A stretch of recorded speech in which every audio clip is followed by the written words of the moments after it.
নমস্কার সকলকে, আমি অর্চিতা আর আপনারা দেখছেন অর্চির লাইফস্টাইল। আজকে আমি রান্না করেছিলাম চিকেন কষা। চিকেন কষাটা করার জন্য আমার যা যা লেগেছিল, একটা মিডিয়াম সাইজের পেঁয়াজ কুচি করে নিয়েছিলাম, আর দুটো পেঁয়াজ বাটার জন্য স্লাইস করে নিয়েছিলাম, দুটো পেঁয়াজ, আদা রসুন কাঁচা লঙ্কা শুকনো লঙ্কা গোটা জিরে গোটা ধনে গরম মশলা, আর লেগেছিল নুন, জিরের গুঁড়ো ধনের গুঁড়ো লঙ্কার গুঁড়ো আর টক দই। এবার আমি মিক্সির মধ্যে যে মশলাগুলো বাটবো সেগুলোকে আগে বেটে নিয়েছিলাম, বেটে একটা পেস্ট বানিয়ে রেখে দিয়েছিলাম। এবার মাংসটাকে ধুয়ে পরিষ্কার করে তার মধ্যে টক দই, হলুদ, নুন, ধনের গুঁড়ো জিরের গুঁড়ো আর যে মশলাটা বেটে রেখেছিলাম সেটা আর সর্ষের তেল দিয়ে মাংসটা ভালো করে মেখে 30 মিনিটের জন্য ম্যারিনেট করার জন্য ঢাকা দিয়ে রেখে দিয়েছিলাম। 30 মিনিট পর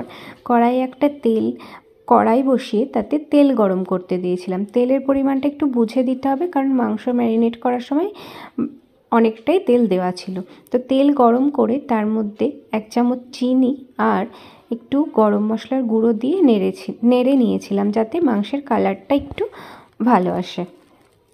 এইবার যে পেঁয়াজটা, মিডিয়াম সাইজের পেঁয়াজটা স্লাইস করে রেখেছিলাম সেটা ভাজতে দিয়েছিলাম। পেঁয়াজের কালারটা চেঞ্জ হলে আমি যে আগের থেকে মশলার পেস্টটা বানিয়ে রেখেছিলাম সেটা দিয়ে ভালো করে কষাতে আরম্ভ করেছিলাম। মশলার থেকে কাঁচা গন্ধটা যখন চলে গেছিলো তখন তার মধ্যে ধনের গুঁড়ো, জিরের গুঁড়ো, লঙ্কার গুঁড়ো, হলুদ আর নুন দিয়ে আবার ভালো করে কষিয়ে নিয়েছিলাম। তবে জিরের গুঁড়ো, ধনের গুঁড়ো, সমস্ত গুঁড়ো মশলাগুলোই কিন্তু একটু বুঝে দিতে হবে, কারণ আমি যখন মশলার পেস্টটা বানিয়েছিলাম তাতে একটু গোটা জিরে গোটা ধনে দেওয়া ছিল, আবার মাংস যখন ম্যারিনেট করেছিলাম তার মধ্যেও একটু এই গুঁড়ো মশলাগুলো ব্যবহার করা ছিল। তো মশলাটা থেকে যখন সম্পূর্ণ তেল ছেড়ে যাবে তারপরে আমি ওর মধ্যে অল্প একটু ধনের গুঁড়ো, জিরের গুঁড়ো, হলুদ, নুন আর কাশ্মীরি রেড চিলি পাউডার দিয়ে ভালো করে কষিয়ে নিয়েছিলাম। গ্যাসের ফ্লেমটা হাই ছিল। এরপর আমি যে মাংসটা মেখে রেখেছিলাম সেটা এর মধ্যে দিয়ে গ্যাসের ফ্লেমটা হাই রাখতে হবে, রেখে 5 থেকে 7 মিনিট খুব ভালো করে কষিয়ে নিয়েছিলাম।